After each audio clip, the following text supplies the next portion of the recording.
Hi there, and welcome to Magic for Beginners.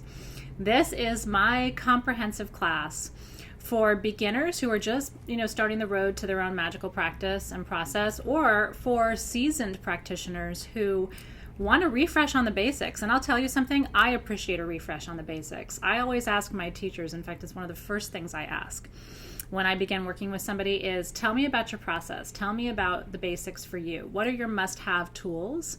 What do you think I need to know coming into ceremony with you or coming into practice with you? And I find that each teacher gives me slightly different answers. All of them will say, well, you have to smudge. You have to clear energy before ceremony. That's universal, but how they do it might be slightly different from how I do it. And I find that I learn as I go and as I ask questions. And so part of this class is being guided by questions from our community about what they would like to know relative to magic and the basics. And the rest of it is guided from my own practice. I really sat down, I took this as an invitation to review my own process and ask myself, what are those codified steps, those important tools, those sort of centerpieces of my own process and practice, and how can I translate those, how can I communicate those to you so that you can consider how to weave them and how to integrate them into your practice as well. So I hope today inspires you. I hope it's fun for you. I hope you learn something, and I hope that it becomes an invitation for you as well to reflect on your process and see where you might want to adapt, grow, and change. And every time you learn something new, I feel like you add it to your magical toolbox. I always think of the magician from the major arcana of the tarot, right, which is my life path card. And so, he's standing in front of a table with tools that represent the four elements, something for earth, something for water, something for air, and something for fire. And the life path of the magician is to learn how to use those tools. And so you are a magician. And the path that you are on is learning how to use your tools as well. So we're going to dive right in. I'm actually going to begin by smudging. Not only because that's part of what I'm going to be talking to you about today, but because smudging is such a central part of any kind of ceremonial activity. And class is ceremony. I think of my classes as ceremonies.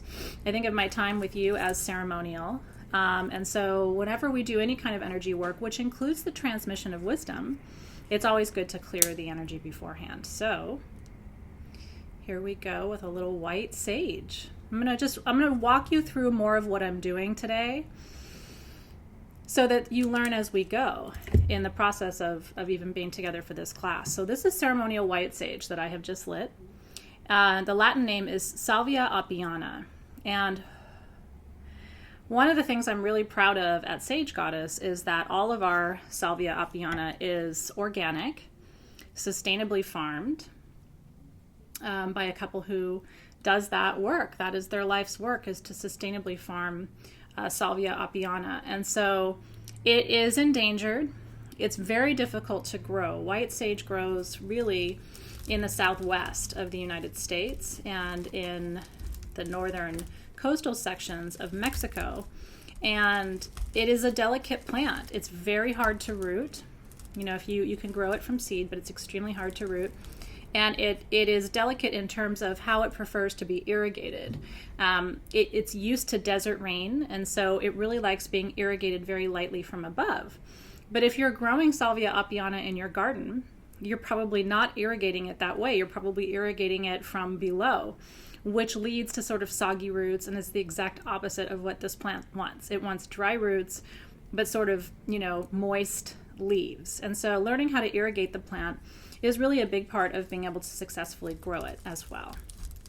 Now, the practice of smudging with white sage is really a Native American lineage practice, and it is believed in many of the Native American traditions that negative energy cannot sustain itself in the presence of white sage.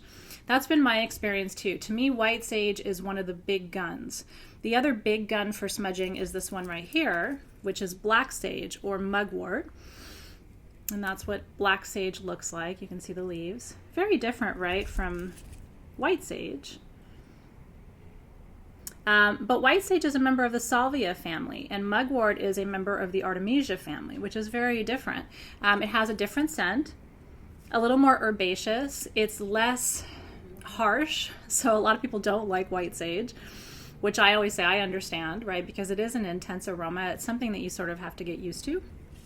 There are other things that you can use to smudge as well, however.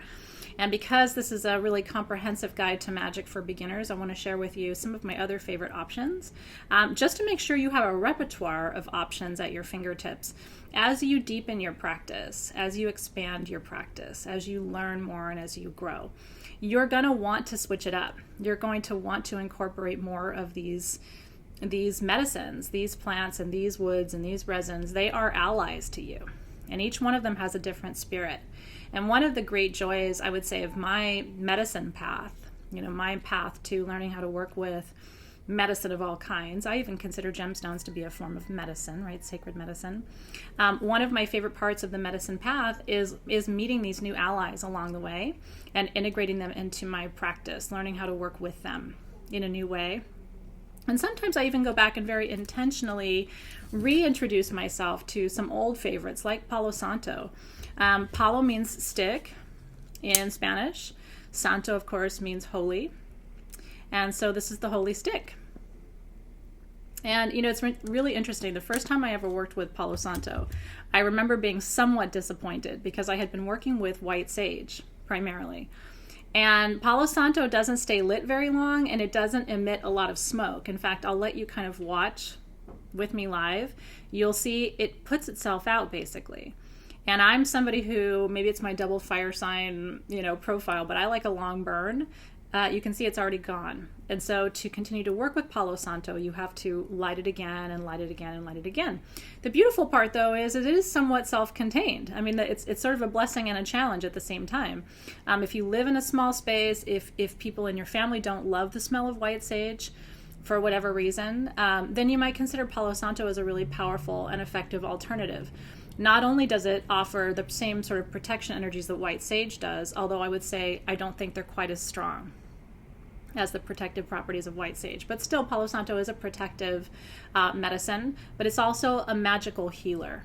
The smoke is antibacterial, antimicrobial, antifungal.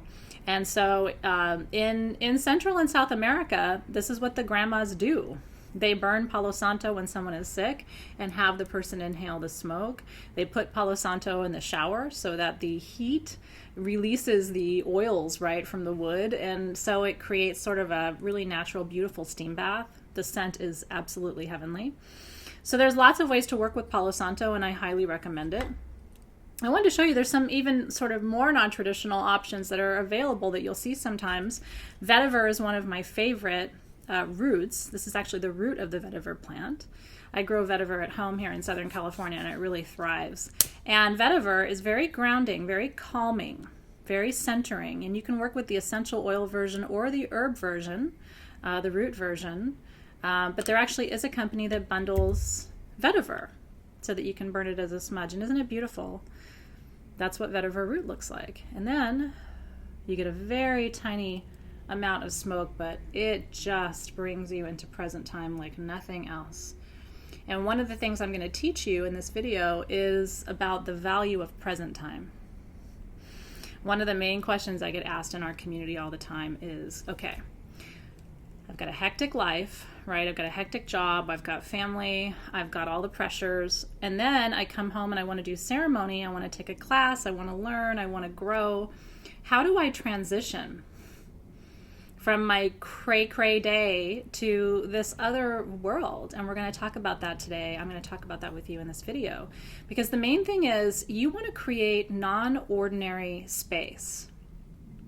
Non-ordinary reality, which means reality or space in your life where you are not bound by time, by the space in the room, by your own belief systems and old patterns and ways of thinking. You want to create a pocket in your life for non-ordinary space to emerge. And the key to creating non-ordinary space before you begin a journey or a class or anything is coming into the present moment. How do you leave the work stuff behind? How do you leave the family stuff behind? That crazy phone call or your drive from the office back home or whatever it is. You call your energy completely into this moment.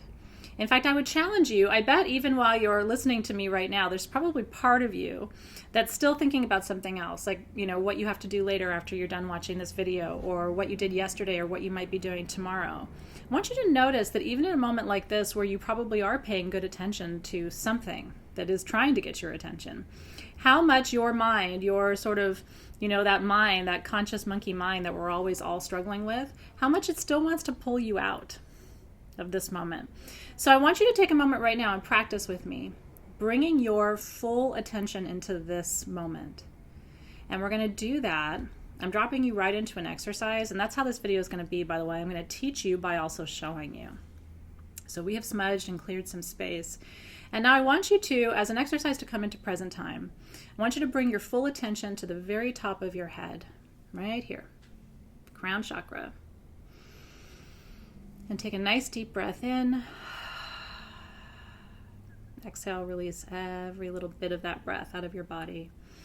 And bring your full attention to the top of your head. And we're going to do a gratitude exercise, which is my favorite way to come into the present moment, is gratitude. Because first of all, gratitude is the most powerful emotion you can have.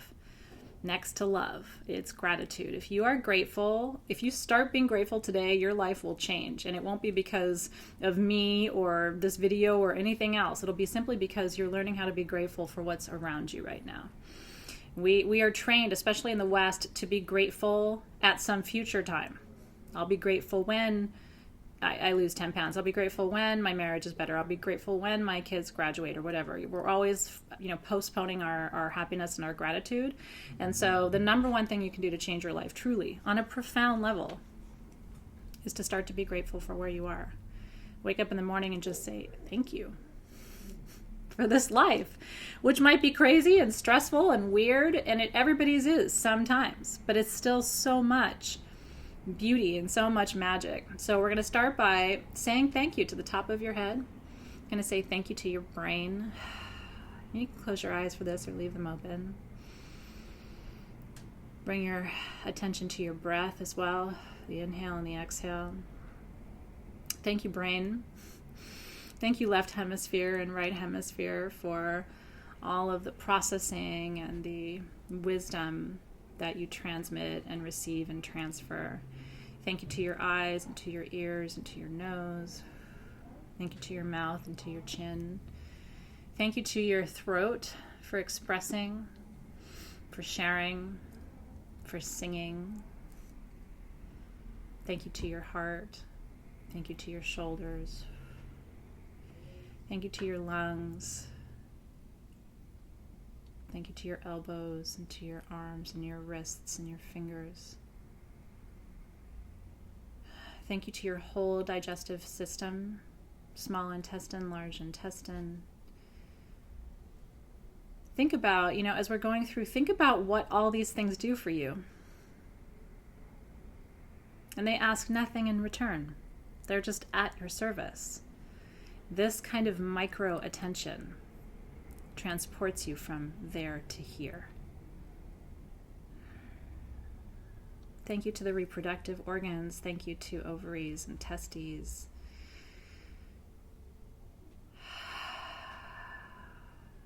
Thank you to hips. Thank you to thighs and knees. Thank you to shins. Thank you to ankles. Thank you to the bottoms of your feet. Thank you to your toes, your cute little toes. Thank you to your pinky toes. Thank you to your big toes. Thank you, thank you, thank you. Beautiful body, beautiful vehicle. Thank you for carrying me with grace. I forgot to thank the spine. Thank you, spine, for helping me move in this world. Spine's important because that spinal column is also the energetic column, right? The sushumna that holds your 7 bodily chakras in place. And so the spine is a very important thing. That's why central nervous disorders are very much magical disorders, because they affect the flow of energy in your body. And in fact, oftentimes they happen because of overflow of energy in your body. I've talked about that too. I think MS is nothing more than a blowing of circuits. And so I think a lot of the central nervous disorders are just too much energy flowing without your capacity to hold it.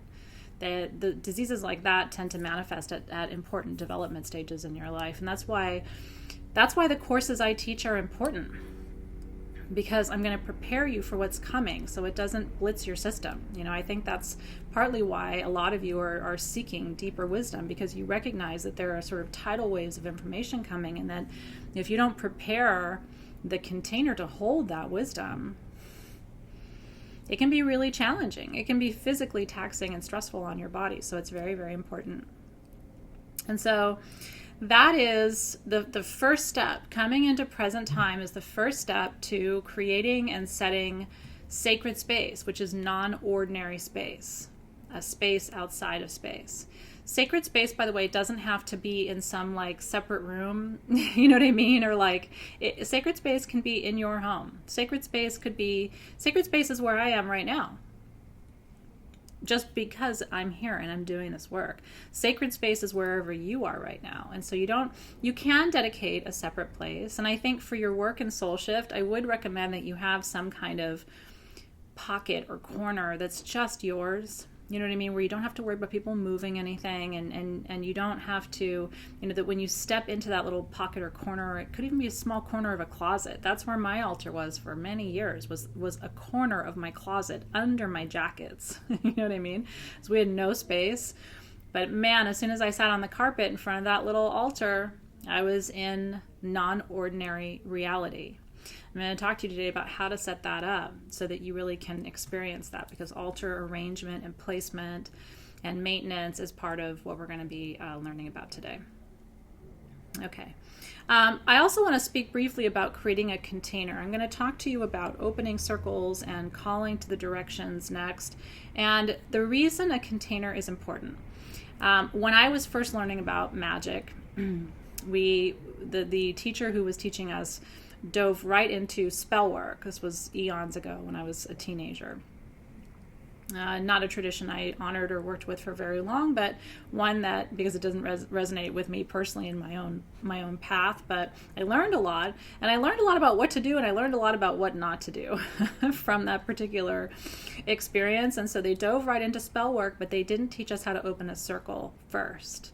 And so a lot of us had kind of challenging experiences with the work that we were doing, because if you don't open a proper container, energy is just energy in the universe. There is light energy and there is dark energy.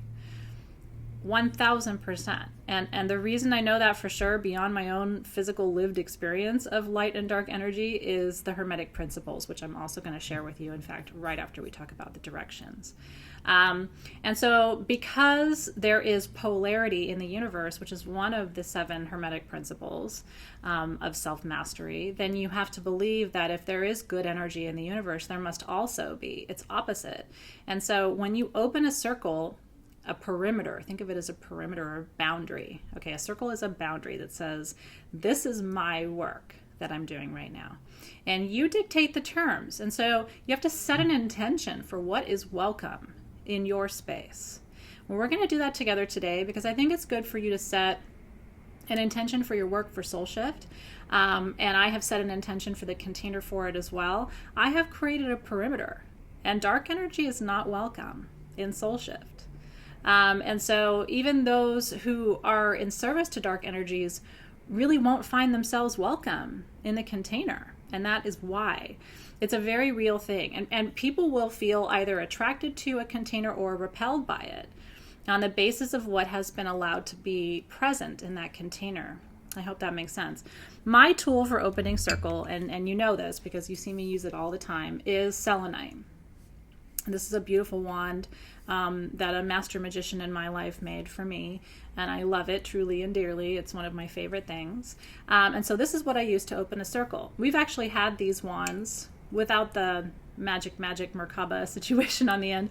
We've had these wands in the shop before, so a lot of you have them. You can also open a circle with a simple selenite wand. We have these at sagegoddess.com as part of our Sacred Space kit.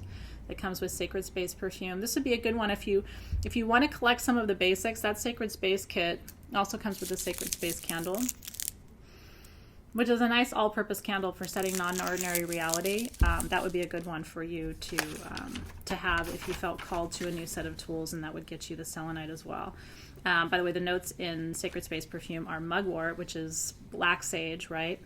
Artemisia, white sage, patchouli, Peru balsam, and rosemary. So it's got all of the very, very, very protective essential oils. You could actually diffuse that in your space on charcoal, which looks like this, as an alternative to smudging. And I think you know how to light charcoal, but can I just show you really quickly, because I want to make sure everybody knows how. Charcoal allows you to use dried herbs as smudge. Because you can put any dried herb on your charcoal to smudge with it. So what you do is you put your charcoal disc in with the indented side up, and then you light it with your lighter. I go all around the edge once. This one's going to make me do it twice. You want to hear it kind of hiss at you, like snap, crackle, pop. And this one, third time, is going to be the charm. Go slowly. And you'll see it'll start to crackle and pop, and there'll be little like golden orange. Do you see that golden orange down there at the bottom? That means it's lit. And then you can do different things. This is copal resin, by the way, which is, we also have at sagegoddess.com. And you can pop your, I didn't light it fully enough. Let me finish lighting it so I can show you. You can actually pop your copal on your charcoal disc to make a beautiful smudge too. Copal is a resin that a lot of shaman use for smudging. All right, this one really took a minute, but we are cooking with gas now. You see it kind of popping and hissing a little bit. We're cooking with gas, so I'm going to get my little copal resin piece now and pop it on top. And it starts to cook the resin. It actually becomes very gummy, and it will start to emit the smoke of that beautiful copal resin and allow you to smudge with it. And honestly, you guys, that's one of the most ancient forms of smudging on the planet, is copal resin on, oh, it smells amazing. Wow. Wow. I'm going to offer a little bit to you. And by the way, this is a smudging fan. It's optional. You don't have to use a smudging fan, but it allows you to ceremonially wave the smoke. That copal is just like entrancing, over yourself, over your tools. Sometimes I like to run my hands through the sage smoke or the copal smoke too, just to clear them, because your hands are your most powerful magical tools and they hold energy too. So anyway, that gave me a good chance to tell you about that as well. Okay, so when we open a circle, we always open a circle sunwise, which is clockwise, and you close a circle moonwise, which is counterclockwise. And when you use your selenite, whether you use your large wand or your small wand, you pass it behind you, and then you bring it around and hold it with both hands in front of you. And you can do that with your small wand as well. Again, passing it behind you. It's like a baton, right? And then both hands in front of you and down. That is the first and most important step in opening a circle. And you can use any kind of wand to open a circle, but selenite is like pure white light. That's why I love it so much. It's got this really divine Holy Spirit energy to it. And so I feel like it invites in the highest possible vibrational energies to be present for your ceremony. And that's really what you want, because the whole point of opening a circle is to create a tight container. And the reason so many of us in that early class didn't have a good experience is we did not have a tight container. Now I know how to create a tight container. And one of the questions that came up from some of you in the community was, how do you know when you need to open a circle? You know, are there times when you don't need to? I don't open a circle all the time. I really partly use my intuition, okay? Also, if I'm doing work with someone else or for someone else, I will open a circle. Because again, I want to create a tight container. You should always ask yourself, am I trying to create a container? And am I raising energy? Am I calling energy in? Right? If you're clearing your altar, you don't have to open a circle. You don't. That's not something for me that would be high ceremony. If you're dedicating tools, though, to your practice, I would open a circle for that. If you're doing healing of any kind, when I'm doing physical healing, I don't do as much of table work anymore. But when I did, I would actually get on my hands and knees with my selenite wand, and along the carpet or the floor, I would trace the circle, making constant contact with the floor, bringing it all the way around, and then sealing the circle on the floor. That's a very important thing to do. In some traditions, there are what are known as energy lines or fire lines that you don't cross. So once you open a circle, you wouldn't cross that line until you close that circle, until you release the energy. So just be mindful once you open a circle not to cross the energy line if you don't have to, just because that does create an opening in the container and can allow for energy to leak. Okay. Calling to the directions. So one of the things after you open a circle, and the protocol, I made a note here to tell you. Let me see where I put that note. The protocol for ceremony that I want to share with you is this. You center yourself, right? You can say thank you to the parts of your body. You can say your name out loud 3 times. That's another way to center yourself, bring yourself into present time. Your name is very powerful. Saying your children's name out loud 3 times can center them when they're having a tantrum or when they're not paying attention or not focusing. So that's a really good tool to have. So you center in ceremony, you smudge, you set your intention for whatever work you're going to do. That's also part of calling yourself into present time and shifting from being out in the world into ceremonial space. What is your intention? When I come home from the end of a long day here at Sage Goddess and I want to begin to sort of be more present for my kids and less in my upper chakras and more in my heart chakra, one of my intentions is to really be fully present and engage with them.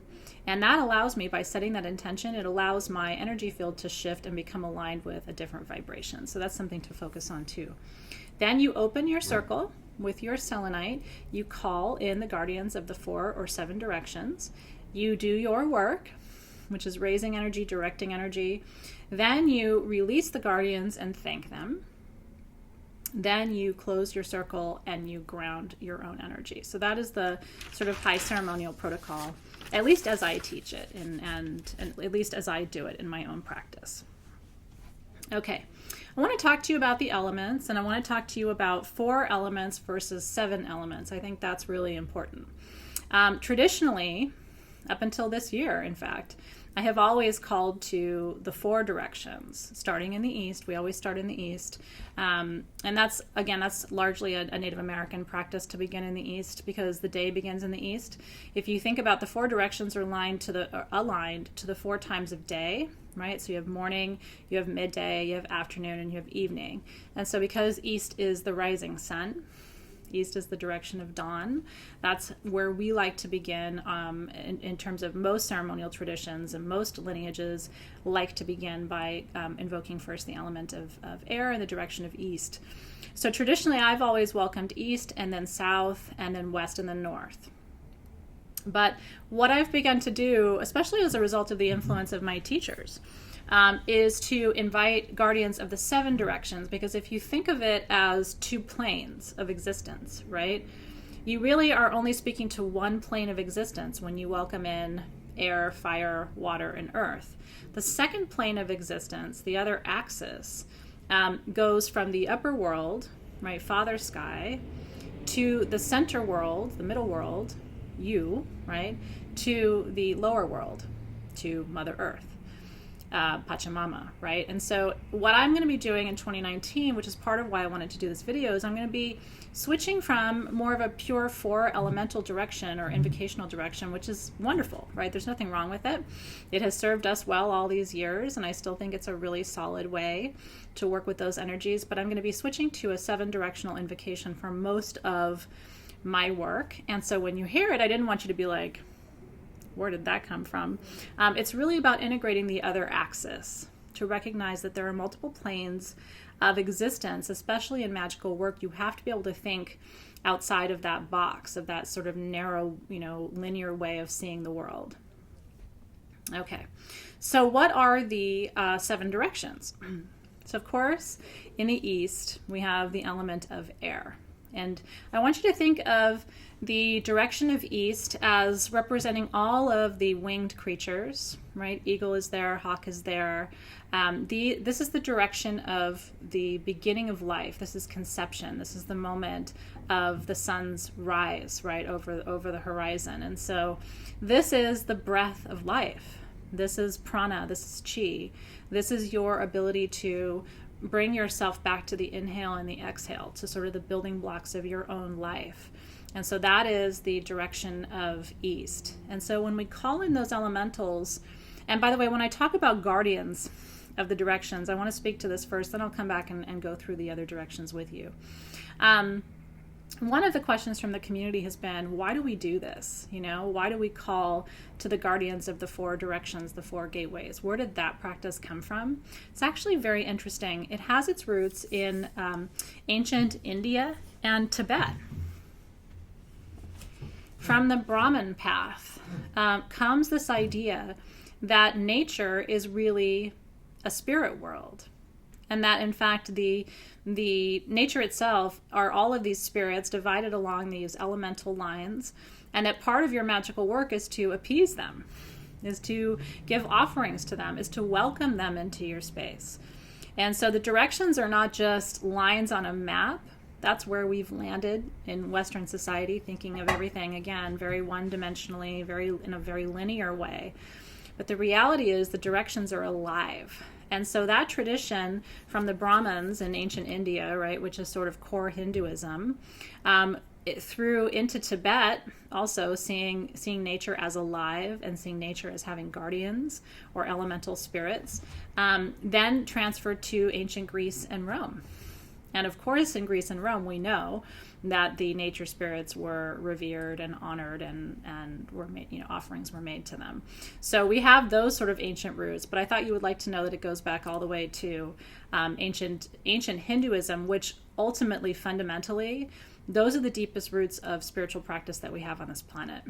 Those, to me, truly are. If there is a way to think about what Atlantean or Lemurian wisdom is, I would point you back to the Vedas, which are the oldest spiritual texts on the planet, the original texts upon which Hinduism is based. The chakras come from the Vedas, yoga practice comes from the Vedas, as well as this concept of spirit allies and spirits of the directions and the elements. So back to the wheel then. So as I'm talking, I want you to imagine, the 4 directions sort of plotted on a wheel. So here we are over here at East. Now we're going to move down to South. And when you call in the directions, you can write an invocation. My Book of Blessings and Ritual, by the way, is coming out next November. And it has my original Sage Goddess 4-directional invocation in it. It's going to be available for pre-order soon on Amazon, by the way, so keep an eye out for that. But I will tell you, if you're in Soul Shift, you should definitely get the Book of Blessings and Ritual. I organized it by the 12 months of the year. And so it has simple rituals, all of my invocations and blessings by holiday across spiritual traditions broken down by month. And one of the things I think you'll appreciate in there is the original full moon invocation back from 8 years ago when I started. I would encourage you to adapt it and create your own. You might really find that you love the process of writing invocations and writing these new blessings and creating these new traditions for yourself. And even though that's the first one I wrote, and I've probably written 2 or 3 dozen of them since, that's still, I love it. Every time I go back to it, it's like it has new life for me again. And so, experiment with it. You might think that years later you'll be like, oh, I don't like that, or how could that have been the first thing I wrote? I still go back to my first and think it's pretty good. It still resonates with me. So when you call to the directions, you can call upon any of those energies that are relevant for you. So in the East, I like to call upon hawk, and I like to call upon condor. I like to call upon those high-flying birds because they offer clarity, which is all about what the East represents. Clarity, that higher perspective, right? That refusal to get yourself mired down in the icky sticky, to stay elevated so that you can stay clear. That's all energy of the East. And the east also represents all of the air signs, right? Think Libra and Aquarius and Gemini. Isn't that how they are?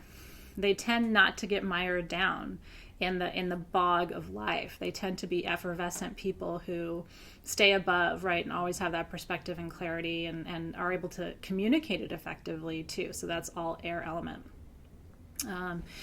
energy work. And then in the south, we have, of course, element of fire. And in the south, we have a whole new set of animal spirit helpers. They're guides of the south, like snake and fox, among many others. Snake is in the south. I also think about some of the other creatures of Middle Earth in the south, like scorpion. Very powerful medicine of transformation, of awareness. And so there are very interesting, sometimes a little scary allies in the south, but nothing to be afraid of. In the south, it's all about transformation. That fire element is all about taking you from who you are today and transforming you into who you're meant to become. And so in the south, with that fire element, which probably appeals to me because I'm double fire, but think about Aries, Leo, Sagittarius. This is like go get 'em energy in the south. Fearless expansion, fearless progression, a never-ending sort of abundant supply of stamina to support you. Courage is in the south. Curiosity is in the south. Sex and passion are in the south. Playfulness is in the south. So these are all reasons why a lot of us enjoy our time in the south. It's warm in the south because the time of day associated with the south is midday. And so that's another thing to think about in terms of the timing. And so again, when you call to the guardians of this gateway, these are guardians of curiosity, courage, playfulness, and expansion, and ultimately transformation. So you can invite the Eastern elemental guardians to come and be with you, to show you something with clarity, to breathe the breath of life into you and to create spaciousness. When you invite those southern elemental guardians of that gateway, you're inviting those beings, those allies who are here to support you through your transformation, right? To help you rise like the phoenix from the ashes, which is actually our theme for March in Soul Shift. So hopefully you're excited about that too. And then in the West, it's all water all the time. Think healing in the West. In the West, we arrive at sunset, which is my favorite time of day. And I live in the West, so I get to watch the sunset over the Pacific Ocean every day. I'm so blessed. Sage Goddess, like, we can throw a rock and hit the Pacific Ocean from here. So we're really blessed to be in the West, and we love it. And it is all of that purification energy. There's a constant, because of water energy and its natural cleansing and healing and clearing abilities, there's a constant regeneration with Western direction energy that I find very appealing. There's also maternal energy in the West. West is the direction of the mothers and the grandmothers. And your guardians in the West, some people put Crow at North. I put Crow in the West. I always see Crow as aligned to the Western direction. Of course, whale medicine in the West, shark medicine in the West, all of the creatures of the oceans are guardians and keepers of Western medicine. I love journeying with whale. Because I'm very afraid of water from past life trauma. And so every time I journey in the West, whale comes for me, and she feels like a mama. She comes and sort of scoops me up in those journeys and like lets me sort of glide on her back and just feel so safe in her expansive presence.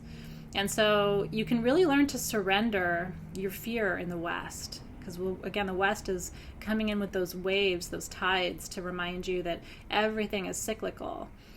What is happening now will shift, right? Lots of lunar energy in the West too, high yin energy in the West. And maybe, again, that's why it appeals to me so much, because I don't have much water in my chart. You're going to learn all about your chart, by the way, in January, and I'm so excited for you. But once you learn about your chart, then you really are going to have a deep understanding of where your challenges or your deficiencies are in terms of the elements. And then you'll compensate by really starting to work with some of those spirit helpers and allies in those directions as well. And then the North. The North is where I go to rest. I always think of the north as hibernation, because the big slow moving creatures are in the north. Bear is in the north, elk is in the north, owl is in the north, right? Owl sees equally well in daylight and in darkness. And so I think of like omniscience, right? Complete and full knowing in the north.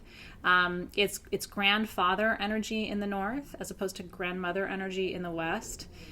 Its elders, the teachers, the ascended masters are all in the north. And so when you call to those guardians of that gateway, you're inviting in massive wisdom, which can be really, really helpful. You can say to them, I am seeking more understanding. I'm seeking more knowledge. I'm seeking more wisdom.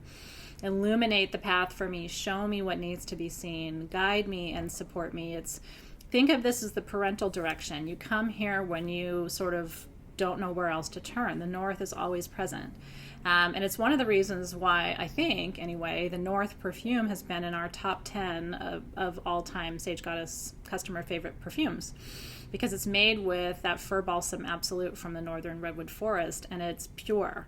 And there's something about the smell that I think brings people in and connects them to that very wise, paternal, grandfatherly, soft, supportive, endlessly wise energy of the north. So those are all the directions that we call to on this plane, okay? When we invoke the other plane too, to have a more balanced and complete sense of the 7 directions, then we invite in the upper world. The upper world, Father Sky is another way you'll hear it described in different traditions. The astral realm, or the astral plane, as some people will refer to it. The upper world is where we invite in all of the angelic beings and guides. This is where we find access to the Akash, or the Akashic records. That's the cosmic library, which holds in its bounty every event that has ever happened, is happening now, or will ever happen in the future. That's the Akashic record. The way I have been shown the Akashic record might be different than the way you've been shown the Akashic record. I have always seen it as a series of crystal tablets. And they're almost like quartz iPads. when I get taken into the Akash, because everyone has an Akashic record. Your soul has its own Akash. And so you can go in and request to see, have access to past, present, future, of course knowing that they will offer you the wisdom and the guidance that you need in this moment for the clarity that you're seeking. So we enter that realm through this cosmic gateway to the astral realm, to the upper world, to the realm of Father Sky. And then, so that is the 5th direction. The 6th direction is your heart center. This is the zone of love's presence in your body and in your ceremony. Your heart is the 4th chakra in the system out of 7 that are your corporeal chakras, the chakras actually within your body. You have 2 more adjacent chakras, your soul star chakra above you, which is your own access point to the cosmic gateway. Your soul entered your body through your soul star chakra, and it will leave your body when you die through your soul star chakra. And then the earth star chakra, which anchors you, tethers you to Pachamama below your feet. But your 7 corporeal chakras, body chakras, the heart is the center of them. It's the center for a reason. Your decisions shouldn't all be made based here. Your mind gets you into a lot of trouble because it tells you stories and it replays old tapes, and your mind gets very nervous when you start to change because it's afraid of what that could mean. And so it's going to get you to start going, oh, but if you do that, then what about this? And you have to think about that, and this other person this. And so what we as magical practitioners try to do is move from here to here. How do I feel? What is my heart center telling me about what I should be doing, or the next step I should take? How do I feel about this more than what do I think about this? If you look back at your life, and I'm 45, so I have a little bit of runway to look back on. The times in my life where I didn't make the right decision, it's because I was making it from here and not from here. I can look back and say, I had a feeling, but I did it anyway. And so really moving from that heart center is so important. So in ceremony, this is love's presence. This is where love abides. And so when we call in this sixth direction of the heart, we are welcoming love into ceremony. I think you're going to see a difference in my work this year, and I think this is part of it. I've always invited in the guardians of the anchoring directions, right? But I haven't consciously invited love in.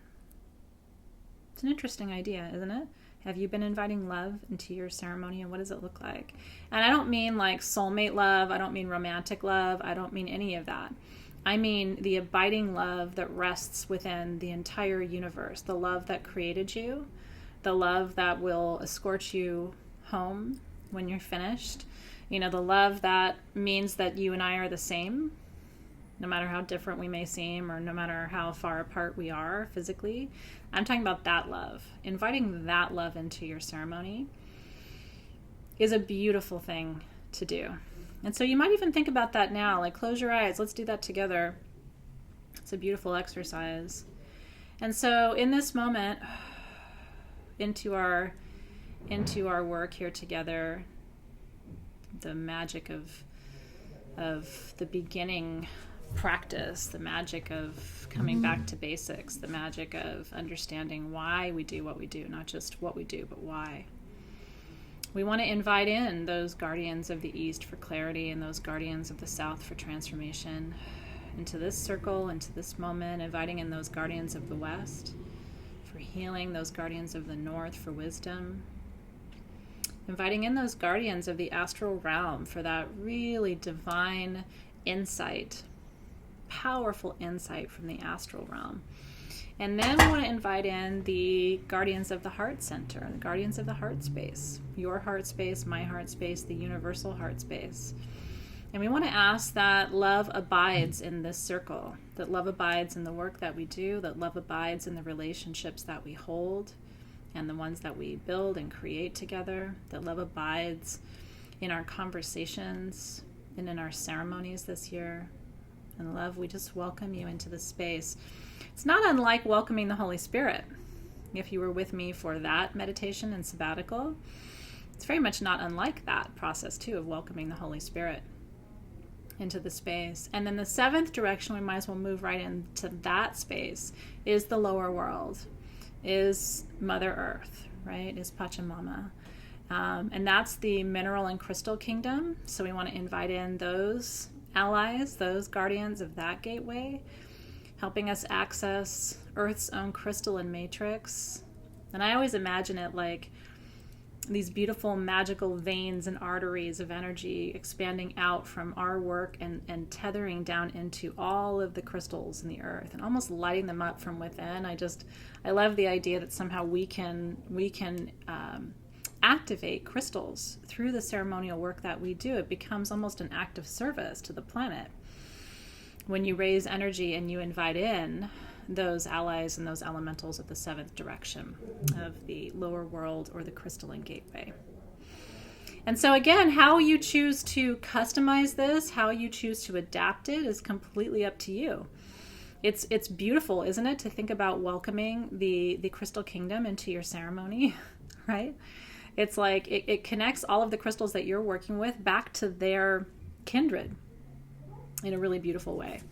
So that is, let me make sure from my notes that I shared everything I wanted to. That is how and why we call to the cardinal and sacred directions and the guardians and the gatekeepers of the elements. Okay. I'm just glancing at my notes to see if I want to jump around a little bit.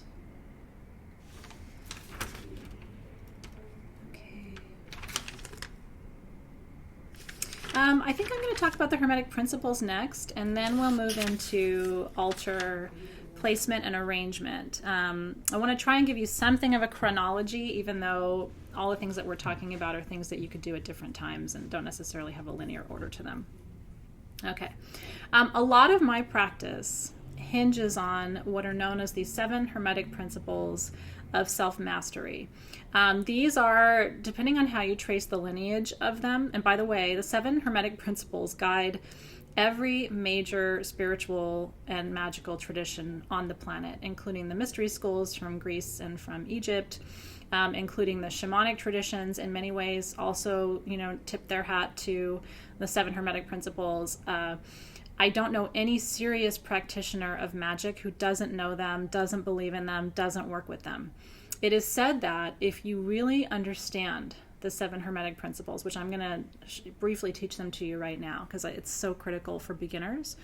It's said that if you really understand these and integrate these into your practice, that all doors are open to you. These are really the keys to the castle.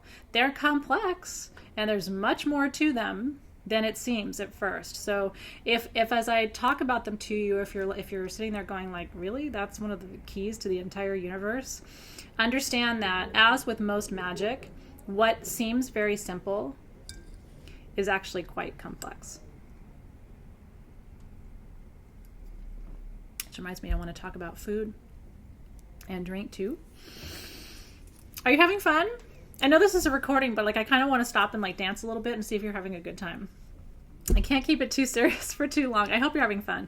Like I said, I absolutely loved the process of designing this for you. I'm having fun delivering it to you because I think this is so critical. So thank you for also watching. And I hope it nourishes you, and I hope you took a little dance break with me. Okay. The Hermetic Principles. So there are 7 of them. I'm going to walk you through each one. High level, I'm not going to really double click on them too much. I'm not going to go into too much detail, but I want to make sure I communicate them to you. Okay. The first one is cause and effect. Okay. Actually, it's not the first in order, but it's the first one I'm going to talk to you about today, because to me, the order isn't so important. It's more just about walking you through them. Cause and effect is one of the 7 Hermetic Principles. What does that mean? You do something, it will have an impact. And again, that could seem really, really simple until you go into ayahuasca journey. And I'm just giving you an example from my own life, where you actually are taken from the moment in your past where you made a decision and did something through the outcome, and then you're shown all the other possible roads that could have been. You are never released from accountability for the outcome of what you do. That's really what it comes down to. Cause and effect is about the ethics of magic. And it's really important for us to just spend a second on what that means, because you're going to be doing magical work this year. You're going to be raising energy and directing energy and creating sacred space and healing for yourself and other people. And so what is that line? You do not have the right to harm anyone, is what this principle ultimately means. That is not your right. And if you cause harm to someone, intentionally or unintentionally, you are also accountable for the outcome of that harm. And not just in this lifetime, but in future lifetimes as well. So that goes to the ethics. You should never seek to consciously harm anyone, even if they have harmed you. It goes against the cosmic order. In what I have seen in my journeys and working with spirit guides, because I've seen a lot over the decades that I've been doing this work, what they've shown me is how painful it is once people realize that they are held accountable. And there's no really easy way out. Because karma has its own cycles, to work through. It's not like, oh, forgive me and it's all forgiven. It is a little more complicated than that. Do I think that sins are forgiven, a la the Christian tradition? I do think they're forgiven. I don't think that means that you are then not accountable because of this law of cause and effect. So that's one of them. Another principle is mentalism. That principle says all is mind. Everything begins with your thoughts. If there's one kind of really important takeaway from this beginner's video, it's watch your thoughts. Watch what you think. Watch what you say. Because everything is thought and word. With your thoughts and your words, you co-create your reality. And I believe that. I believe that to be true so much that it's how I live my life. And sometimes people question, well, why don't you say something, or why don't you do something? Because I know how important my words and my thoughts are, and I have to mind them. I have to keep them in a certain place, aligned with a certain vibration, because if I don't, that's going to come back to me. The whole entire world outside of you, and this is another Hermetic principle called correspondence, As above, so below, as within, so without. Me and everybody in your life, and everybody at work, and everybody in your family, we are mirrors to you of everything that's going on inside. Take a breath there, right? So everything that's going on around you is simply an extension of what's going on within you, and you control what goes on within you through your thoughts and your words. And so if you think beauty, if you speak beauty, you're not dumb. You're brilliantly wise, because you have learned that you can do the opposite too. You can speak darkness and think darkness, and you will manifest it. It's like people who always talk about being sick and then all of a sudden they get sick. How do you think that happened? You really can speak your own disease into being. That's why hypochondria is a really scary thing, because it can lead people to focusing so much on illness that they actually end up manifesting the thing that they fear most. And so that's important for you to know. Another principle is polarity. All is dual, and everything has its opposite. If there is beauty in the world, there must also be the opposite of beauty. If there is love in the world, there must also be hate. You can't have one without the other. They are the mirrors of each other. If there is good in the world, there must also be evil, or whatever word you want to use to describe that. Evil has a lot of connotations, right? So I try to be careful with loaded words, but I have to also illustrate to you what the opposite of good might be. And so that's why I always tell people, you should be careful. Do you know, it isn't all love and light in the universe, but energy itself is neutral. Energy, when you have it, when you hold it, it is neutral in your hands. What decides whether it becomes negative or positive is you and your intention alone. Right? Think about it as, just to put it in a context that everybody can understand. Think about it as like Facebook. Your status update is neutral. Whether it's a beautiful status update that uplifts people and brings them together, or whether it's a destructive status update that divides people or makes fun of people or hurts people, that's not the fault of the status update. that is an accountability on you. And so it is with magic. Do you know? It's like, and I don't know about you, but I'm kind of a dabbler, and I'm a little bit of a experimenter. So I will go places just to try things and see things. And, you know, if there's like a local class being offered in my area, I'll go check it out or whatever.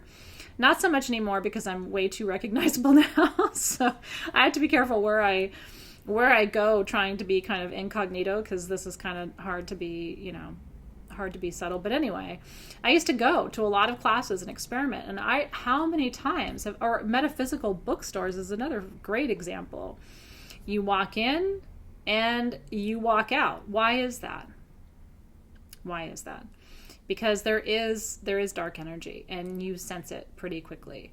And so one of the things I want you to do as an exercise based on this Hermetic principle right now is I want you to imagine your year ahead. I'm going to do it too. And I'm going to imagine our container, our soul shift year ahead together. I want you to imagine that year ahead together. I want you to imagine your learning. I want you to imagine your social life. I want you to imagine your home life. I want you to imagine everything, like a big circle of time, 2019. And I want you to decide today what's welcome there and what's not. This is your container for next year. What is welcome in your container? And just start saying words. I'll tell you what's welcome in mine. Beauty is welcome in mine. Happiness is welcome in mine. Curiosity is welcome in mine. Playfulness is welcome. Fun is welcome. Laughter is welcome. Learning is welcome. I also welcome a little bit of struggle, because I also know that every time I struggle just a little bit, I grow. So I don't want to just bring in unicorns and rainbows, right? Like I do welcome all the experiences. And then the reverse is also true. So I want you to commit right now to what is not welcome in your container of 2019. What energies are not welcome? So darkness is not welcome in mine. Anger is not welcome. These are not necessary, right, to magical practice. So anger is not welcome. Darkness is not welcome. Destruction is not welcome. Evil is not welcome. Darkness, absolute darkness is not welcome. Those have to stay outside the perimeter. They can exist in the universe, but they are not allowed in my space. That's why I'm saying struggle you can welcome in, because struggle can be a teacher. Absolute pure darkness is not a teacher to me. It is simply a polarity, but not one that I have to engage with directly. I choose not to, because here's what you need to know. In magic, you have to decide what you serve. And there are two primary forces. There is light and there is darkness. And if you're not clear about it, you leave space for ambiguity that can be dangerous to your practice, in my opinion. And if you experiment too much outside of a tight, clean container, you can also get yourself into trouble. So in this moment, you're choosing what's welcome and what you serve. And so in this moment, I declare that what's welcome are all of the things I said before, and all expressions of the light, pure divine light, for that is what I serve. And you can offer whatever your adaptation of that is here. Amen, aho, and so it is. The perimeter has been defined. Now you can always go back and redefine the perimeter. I have a feeling you probably won't end up wanting to change too much about that, but you might say, you know what, I've decided that, I said I didn't want to welcome in confusion, and now I'm okay with it because I recognize that confusion can be a generative force of discovery. And so, you might bend just a little bit in that way, but I bet you the basic tenets of what you just laid out and the sort of parameters that you defined are probably going to be ones that you're going to want to keep for the year. Okay. The last three of the Hermetic principles is rhythm. Everything flows. And in fact, energy is constantly in motion, right? All things vibrate. The fact that you can see me right now means that my soul has vibrated slowly enough to be able to be visible to you. My energy has slowed its rate of vibration. That's physics. That's not magic. But magic is based in physics. The reason you can't see your dead grandmother is that she is now in a form. She's now vibrating at a frequency that is too high for you to see her because she's in spirit form. And so when we leave the container of the body, we free the soul because the container is this heavy, dense thing. And at the end of life, it's holding so much waste, what they call hucha in the shamanic tradition, the Karo shamanic tradition.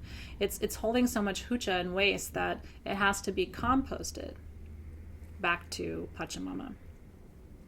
Sixth Hermetic principle, vibration. Everything moves. We just talked about that. And then the seventh is gender. Everything is both masculine and feminine.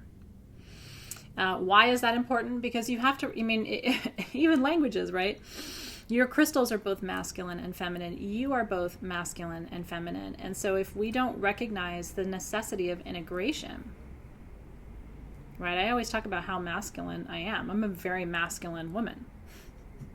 For all my makeups and everything else, I have a very linear, direct energy. It's not as much yin, sort of tender, soft, gentle. It's more linear, direct, fire energy. And so, but everyone is both. It's really important to recognize the extent to which you are both and the universe itself is both. Okay, so those are the 7 Hermetic principles, everything I wanted to share with you in this Magic for Beginners video. And then I want to just scan my notes for you really quickly just to see where I want to go next.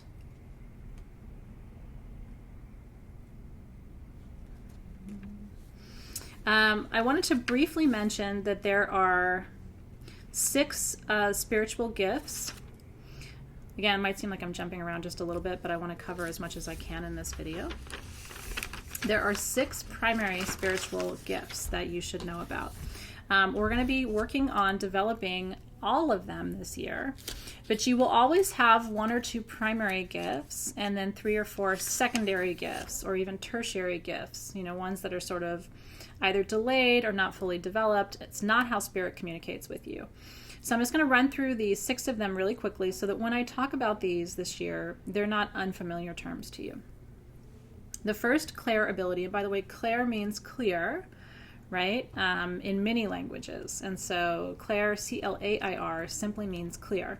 Clairaudience is clear hearing from the Latin, right? The word audio, audience, is hearing. So if you are clairaudient, it means you can hear clearly. You can hear the voice of God. You can hear the voice of your spirit guides. And so that is clairaudience. Clairsentience is clear feeling. You walk in the room and the energy is weird and all of a sudden you got little goose pimples and stuff. That's clairsentience. Clairvoyance is clear seeing. You see spirits, you see energy, you see the aura, you see clearly. Clairalliance is clear smelling. I have this spiritual gift. Souls appear to me in scent form. It's happened multiple times, mostly with my grandmother. She's come to me in the scent of her old perfume multiple times, to the extent where, and other people have experienced it too, my mom has clairalliance too, and which isn't a surprise because a lot of times your soul gifts come through the maternal line and are shared. But right after my grandmother passed, my mom and I were both up really late at night, but we weren't talking to each other. She was knitting and I was writing. And all of a sudden, the whole room filled up with the smell of my grandmother. And I'll never forget just lifting my gaze and looking over at my mom because it was this moment of like, wait, is this happening? It was like someone in a department store sprayed and sprayed and sprayed and sprayed perfume. But we were just sitting there, and we'd been sitting there for hours. And so I remember just looking over at her, and I remember she looked over at me, and we both just smiled at each other. And that moment lasted, it seemed forever. It was probably just a few seconds. And then all of a sudden, smell, gone. And it was like, wow, she's here, in a way that she and I would both recognize and that wouldn't scare either of us, right? She just wanted us to know she was there. It was very comforting. Claircognizance, clear knowing, right? Clear awareness. And then clairgustance, which is clear tasting. I don't have that gift. In fact, I've never really had that as a soul gift, but some people do. They can taste energy. They can taste, like they'll be in a room and all of a sudden they'll taste something really sour, and that's a sign to them. Or they'll be in another space and all of a sudden they'll taste something very sweet or very salty, and that's a sign to them. So your palate can also be a mechanism by which spirit communicates with you. Okay. So let's talk about altar creation. That seems like a good place to go next. Cue siren.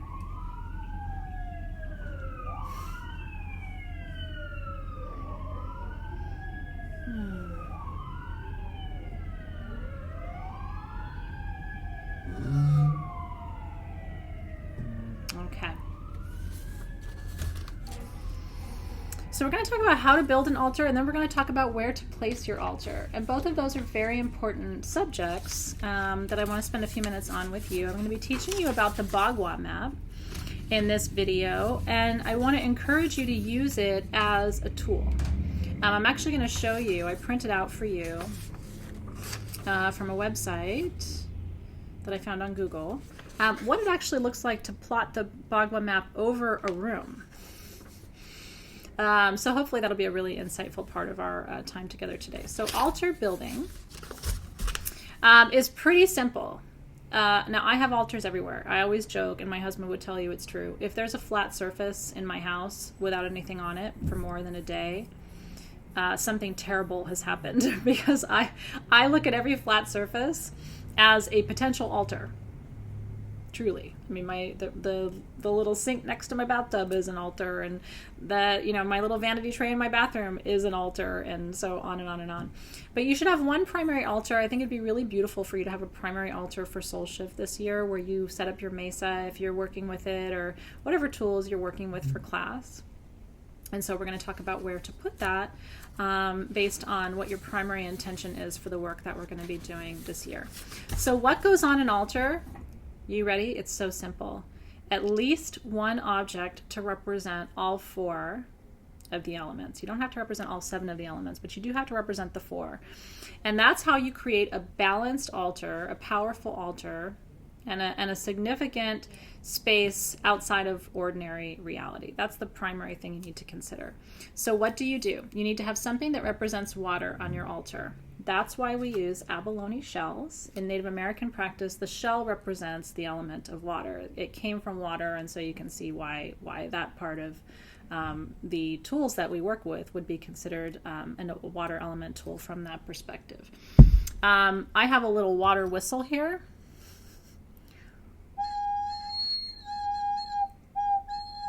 It doesn't have any water in it right now, so it's not really playing. But a water whistle could be water element. A vase of flowers can represent the element of water on your altar too. Is there anything else? Your perfumes, your essential oils also represent the element of water, and those can be used on your altar to represent water element energy too. Then earth energy. This one's really simple. Your stones represent earth energy on your altar, the earth element. So you automatically have that covered. The element of air gets represented by your smudging herbs and by feathers.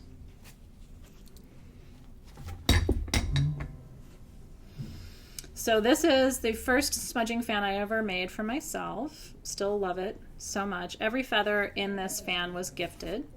And so it's truly one of my favorite things. And it's got the same crystals on it that have been there forever. Dambarite, kyanite, and quartz. It's a little pink Lemurian quartz. This is a smudge fan that Elaine, one of my teachers, made for me. This is actually a cord cutting fan. So this isn't, you can use this as a smudging fan, but it's really designed to cut energetic cords. If you've been my student for a while, you've probably done ceremony with me, because I've done multiple cord cutting or cord narrowing ceremonies with my students using this fan, and we'll use it again in Soul Shift this year. So feathers also represent the element of air on your altar. So feathers and smudging herbs for air, crystals, of course, for earth.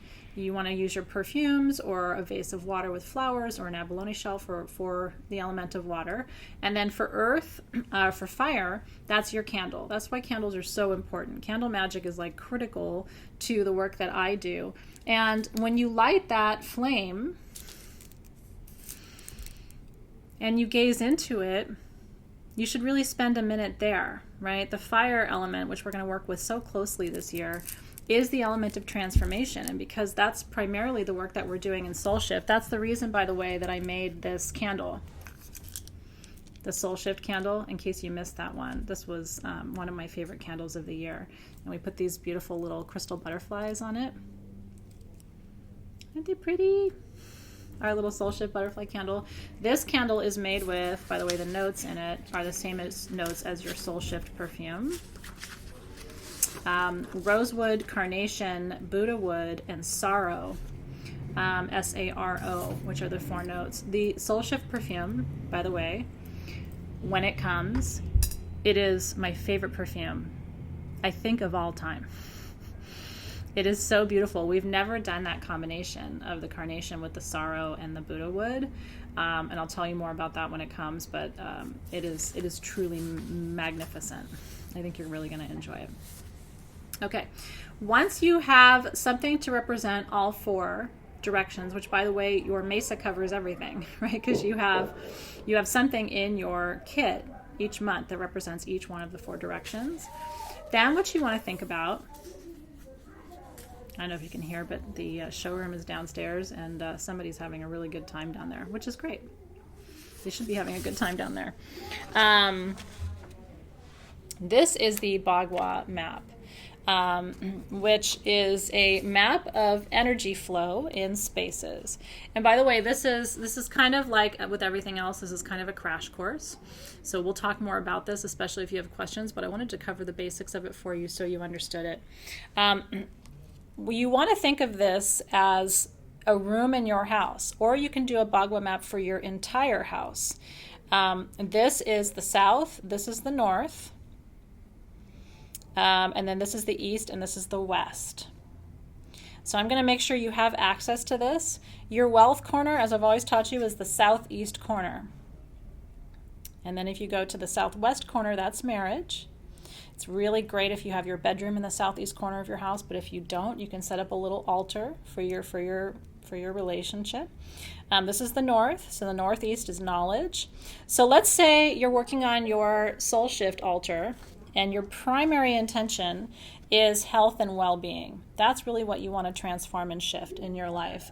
Then I would put your soul shift altar in the center of your room or in a space that's close to the center of your home.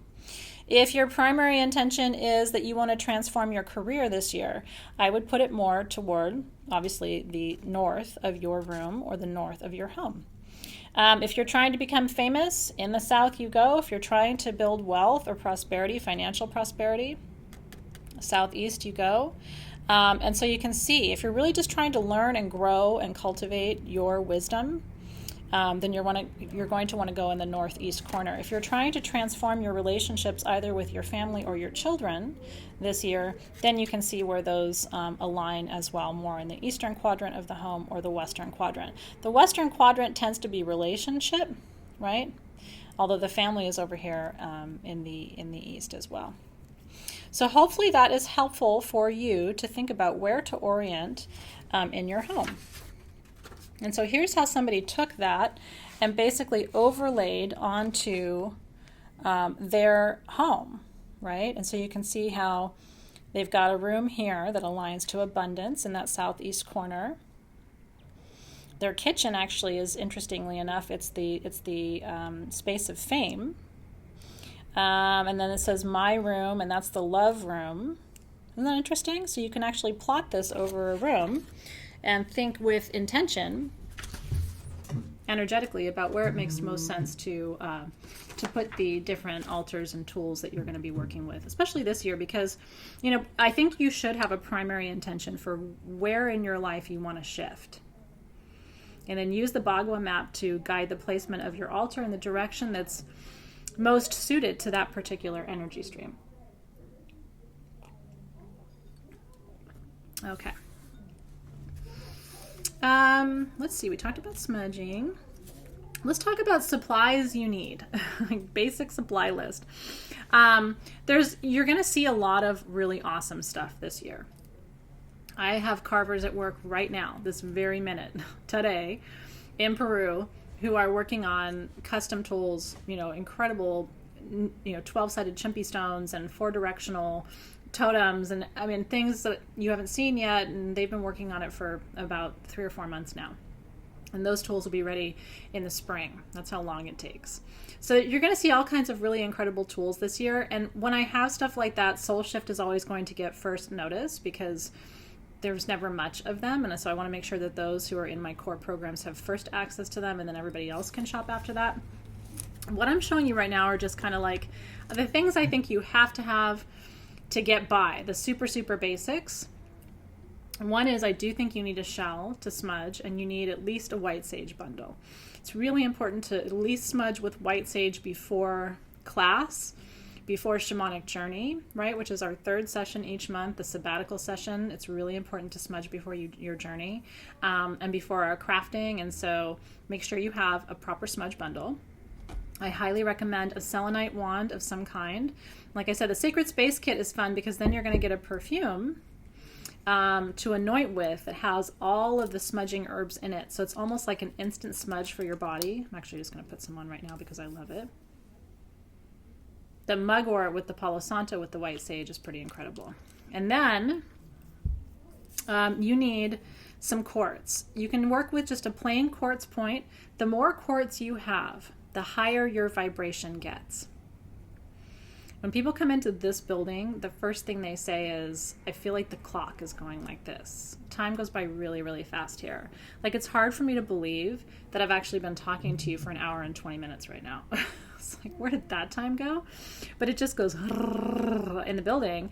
And I think it's because we literally have more than a ton of quartz across our space, right? I mean, there's so much quartz in the building. I don't even think anybody could possibly measure it. I'm not even sure we know how much we have. And so quartz is really important. If it's the easiest mineral to find because silicon dioxide grows on every continent and in every country. You can find quartz everywhere. And so it's affordable, it's easy to work with, and it's important for your practice. I wanted to show you the difference between single terminated, though, and double terminated, because that was one of the questions you had, and I think it's a great question. So single terminated quartz looks like this. And it's single terminated because it has been taken off of a cluster, right? That's how they harvest it. They cut the points off of the mother cluster. Double terminated looks like this. So instead of having a raw edge at the bottom, like that, it has two finished points, and it grows differently. So whereas this single terminated grows vertically on top of a cluster, double terminated grows horizontally. And so this is actually where it was connected to the cluster, not here. Does that make sense? And so it's a really fascinating distinction in the growth process between single terminated and double terminated. One of the most powerful forms of double terminated quartz, and this is my personal Vogel in my little traveling pouch. I'm going to try to get you guys pouches this year too, because I just think it's a cool way to carry your most sacred tools. This is my Vogel. It's not the biggest Vogel, don't be judgy. But it was my first Vogel. It was what I could afford at the time, and it's still the most powerful Vogel I've ever worked with for psychic surgery, which is what we do with a Vogel. So this is one tool. If you haven't found a Vogel yet, I highly recommend you get one. And we always have them at sagegoddess.com, and I'm bringing more home from Tucson too. So you may choose to get one of those because it's an important tool. And I'll teach you this year how to do psychic surgery with a Vogel. A Vogel is a double terminated crystal that is wider at one tip and more narrow at the other, and has highly faceted sides. And that is to create more surface area to conduct a higher energy flow. And so it's very important, very powerful, and we'll be learning more about that later together. I highly recommend getting a quartz generator for your altar. The one that I have here on my altar, I'll show you.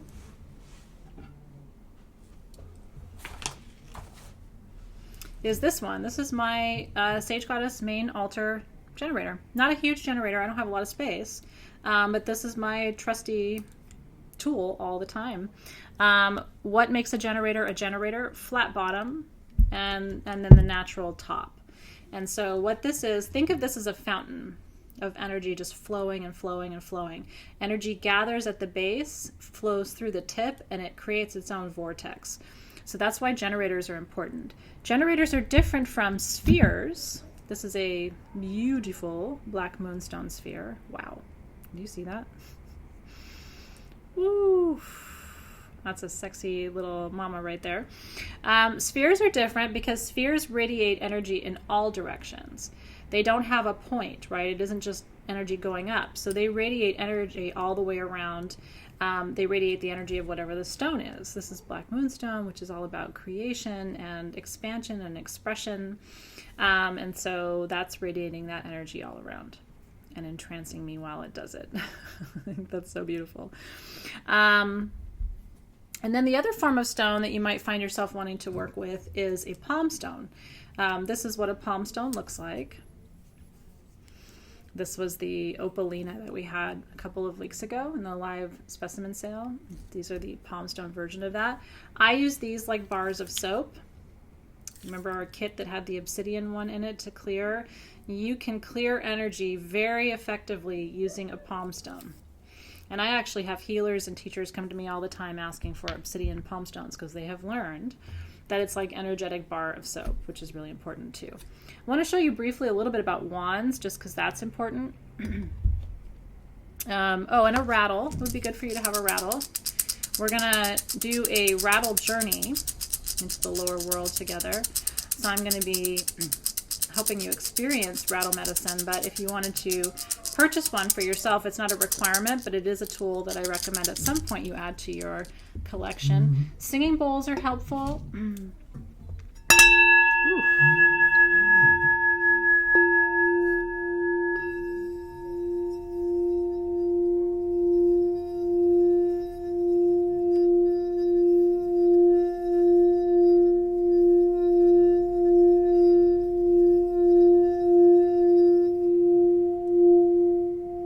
This one's made of quartz, and it's covered in gold. Singing bowls are very powerful tools. It is said that negative energy can't sustain itself in the presence of them, and that negative, if there's an entity or an attachment, it will actually leave the body during the playing of singing bowls. And I have witnessed that before. It's a very intense thing. So not to scare you away from using them, but just be aware when you are using them with clients or other people, you might end up getting more than you bargained for. This is a little magical wind chime.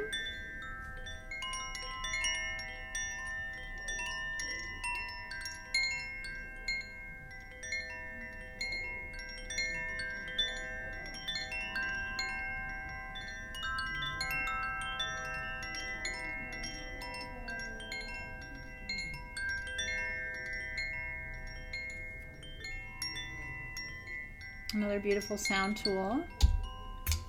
Of course, there's the drum. I won't play for you right now, just because of wanting to make sure I cover everything that I wanted to cover in this video, but drumming is very important too. Let me see if there's anything else. There are a lot of different wands I wanted to show you. I have different wands on my altar. These are double terminated wands. This is a yellow hematoid quartz wand with sort of a yellow opal aura point on it. So that's double terminated. It's a Vogel on the bottom too. And then I have some single terminated wands. This is a very powerful wand that I love, that you've seen before. This one has a sphere, so it gathers energy, and then a Vogel at the bottom, so you can dig in and extract energy and then release it. This one transmutes, so instead of just releasing the energy, you can actually transmute the energy through here, which is why I chose it. And you'll find as you go through and you encounter different tools that you'll be drawn to different tools for different reasons. This particular wand is really, really beautiful. There's a woman in Baja, Mexico, who collects these. These are dolphin vertebrae that naturally wash up on the beach there in Baja. Not many of them, but once in a while. And so she attached it to this beautiful cholla branch from Joshua tree and then added a shell at the bottom. And so this is a very special Lemurian tool that I use when I'm trying to invoke that energy. This is a double terminated crystal inside of a mothership. This is my activation wand. We'll be working with this one as well. And so when I want to activate tools or activate energy streams, I work with that wand. So many different kinds. These are wands that a lot of you had because I've brought these from Peru. These beautiful wands that are replica Mayan Aztec wands. We don't have any of them in stock right now, but I'm hoping to bring some home from Tucson. And so this has Pachamama carved in quartz on top. If you can see her in her crown. She's got a big beautiful rainbow on her bottom. I'm trying to see if I can show it to you. The lighting won't let me, but she's got magics back there, and then a beautiful chrysocolla body of that wand. This is not a terminated wand, which is what's interesting about it. And so this is really just a presencing wand, calling your energy into present time. It's not going to send or direct energy because that's not what it's designed to do. What I find that this does, though, is it supports me as a healer because it's got all of these points raised around that presence, that avatar of Pachamama. And so I find that it's very much a presencing wand, helps me to be in present time. So those are basic tools, single terminated, double terminated wands, selenite, different kinds of smudging tools you'll want to think about using. Other options for smudge, by the way, and other options for clearing that I wanted to tell you about that I think is really important. There are many ways to clear energy. other than what we've even talked about today. And so this is known as agua de Florida, flower water. And this is a very traditional mist or spray that shaman use to set space. And what I mean by setting space is, creating sacred space and anchoring safe energies, sort of setting the boundary or the perimeter of your space. Flowing water clears everything. So does going outside and putting your feet on bare earth for 10 minutes. That is a very powerful limpia or clearing ceremony, to go outside, to put your feet on bare earth, into the dirt if you can, and imagine like all of the energies that you want to release, sending them through your feet down into the soil and the roots and the bedrock and all of the water streams and everything, into the crystals and minerals, and letting them just take and purify and cleanse. Fasting can be a very powerful clearing tool, because fasting, sort of relieves you of your crutches sometimes, right? We use food for things other than nutrition. Fasting also brings a deeper clarity of mind. There's lots of literature that intermittent fasting is actually very good for your health. I don't recommend fasting for too long, and I'm a Greek girl, so I can't go more than a few days without food. But you can do juice fasts. We're going to talk about green smoothies and different kinds of juicing that you might want to consider to supplement your practice. This year, meditation is very clearing, sound is very clearing, journey is very clearing as well. So I wanted to teach you all of that. Okay.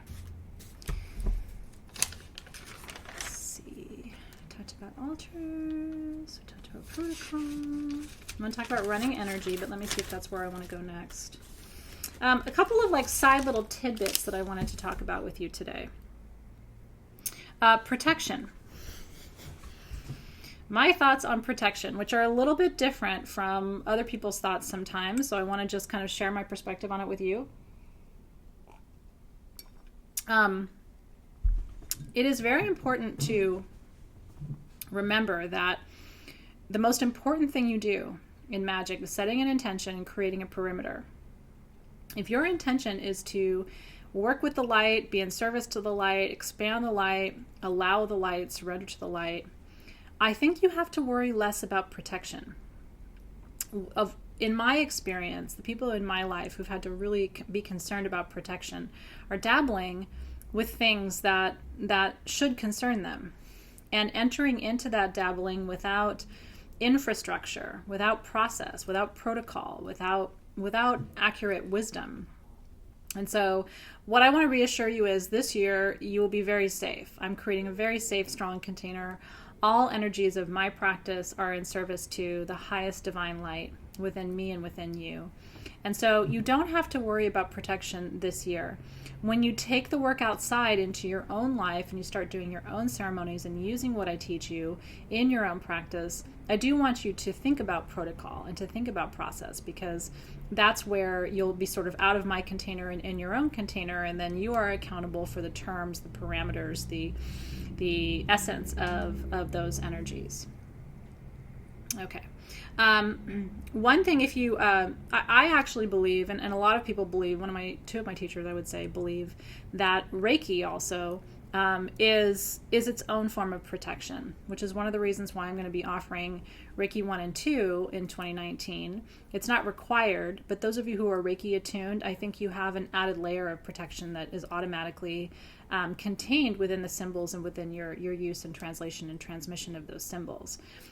The other thing that I like to teach people about is this concept of pan protection.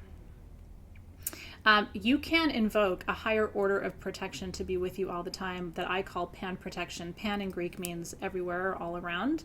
And so pan protection simply gives your spirit guides permission to activate a protective shield around you. And I walk with that shield. I enacted it a long time ago, and I've never rescinded that request. And so I walk with pan protection. Sometimes it can be an overprotection. Do you know, like sometimes I don't think I always journey quite as deeply as everybody else, because my spirit guides are sort of monitoring where I go. I have very deep experiences, but I don't have sort of torturous, traumatic experiences that some people have. And I think part of that is they they don't engage sort of a broader matrix of protection before they enter into some of these uncharted realms. And so I prefer to work with the essence of that pan protection and allow it to create a perimeter around my field that I don't have to monitor, maintain, or sustain. It's monitored, maintained, and sustained for me. And that's as simple, by the way, as asking for it. I call in pan protection. And I enact a broader layer of protection around my life. And I ask that that perimeter is monitored, maintained, and sustained on my behalf at all times. I give thanks for this added layer of protection and the peace it will provide. Amen, aho. And so it is. It's really as easy as that. I wanted to talk briefly about a concept called the learning edge. This year, you are, how should I put this? One of my intentions is to take you toward your learning edge. The learning edge in psychology and in human and adult development, the concept of the learning edge is where you still need to grow, where you still have room to run, where you still have an opportunity to develop. And your learning edge isn't always comfortable because it is the edge of what you know now and the border of what you will know later. So that's not a comfort zone. Your comfort zone is what you already know, what you already do. That's what we know as a habit, right? But I want to push you outside of your habits this year a little bit, because if your habits were all that you needed, if your habits were serving you well, and if your habits were capable of manifesting all of your dreams and visions, I don't think you'd even be watching this video right now. There's some part of you that knows that what you've always done isn't going to get you where you want to go.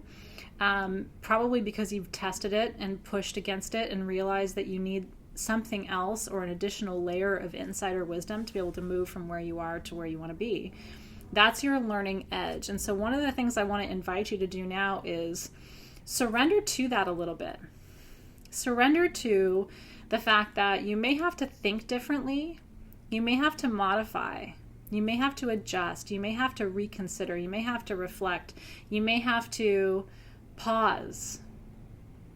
And then also recognize that sometimes you'll feel like nothing's happening. The way shamanism works, and I really wanted to talk about this briefly, so I'll go there now. Let me make sure I'm looking at my notes to tell you this. Okay. So Soul Shift is a course in holistic shamanism, and I want to talk about what that means because it's relevant to the learning edge and this idea of taking you just a little bit beyond what's comfortable, not painful, but just a little bit beyond what's comfortable so that you can see what your limits are.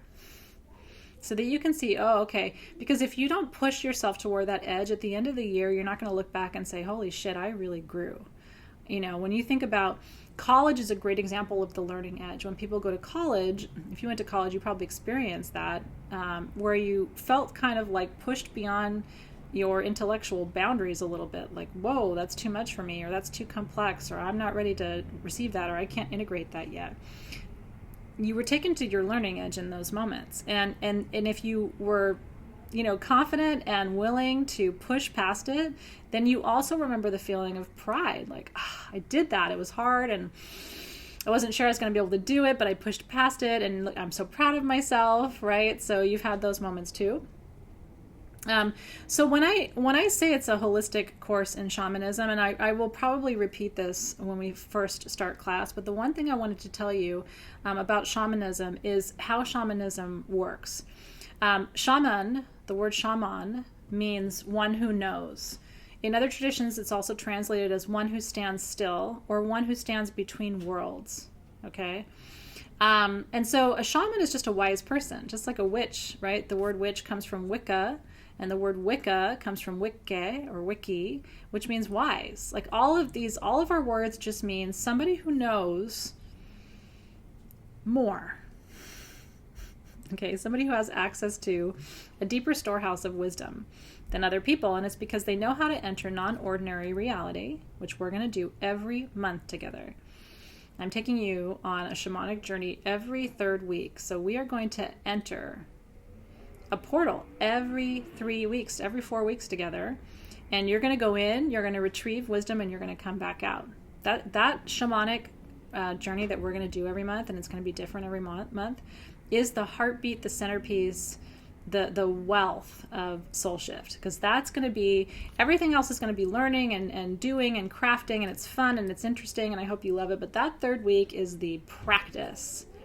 That is me getting you out of your head, out of your body, out of the chatter, out of the resistance, out of all of that, into a literal non-ordinary space through our meditations.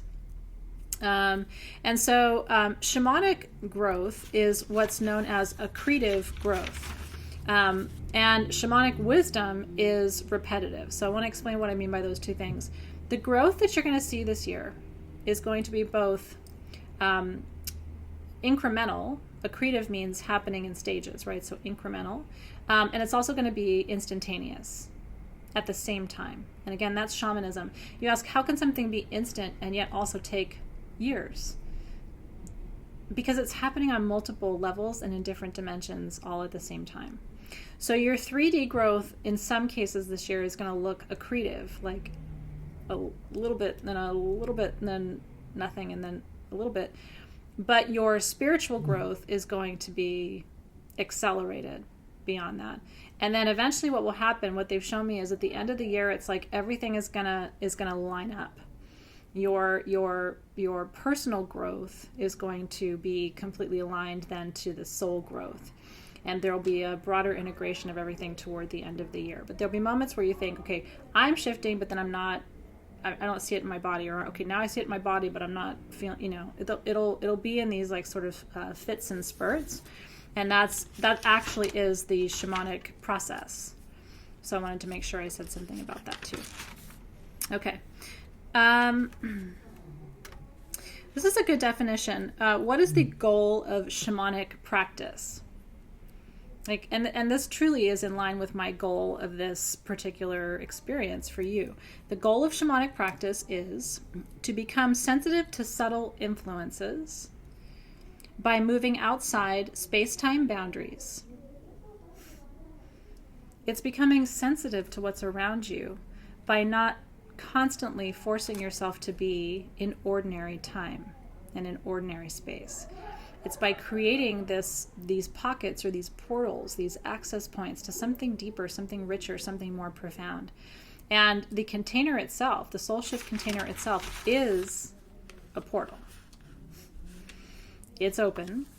That portal is being held by guardians, and you'll know more about what that means when we get into the class. Every time you open a portal, and I have opened a portal with this class, you make the request for an energy stream to come and hold that space, to be a guardian of that gateway, just like the elementals are guardians of all of the 4 directional gateways, the 7 directional gateways. Portals also have guardians of those gateways too.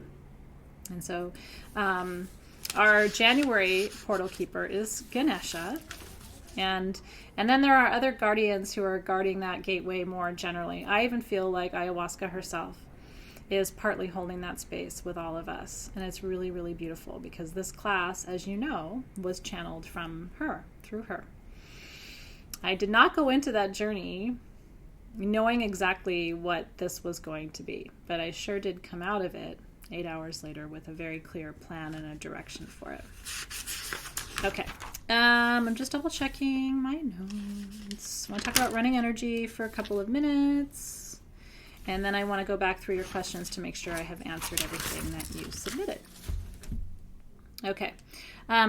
We are going to talk a lot about running energy this year. And I want you to really think about, before class starts, perhaps getting into a better frame of mind, perhaps aligning your diet, and perhaps considering some of the practices that we've been talking about today. I would love to see you ground every day before we begin by getting feet on bare earth of some kind for just a few minutes a day. I know where some of you are, you have frozen solid snow, but at least to even just go outside and breathe in and connect, right?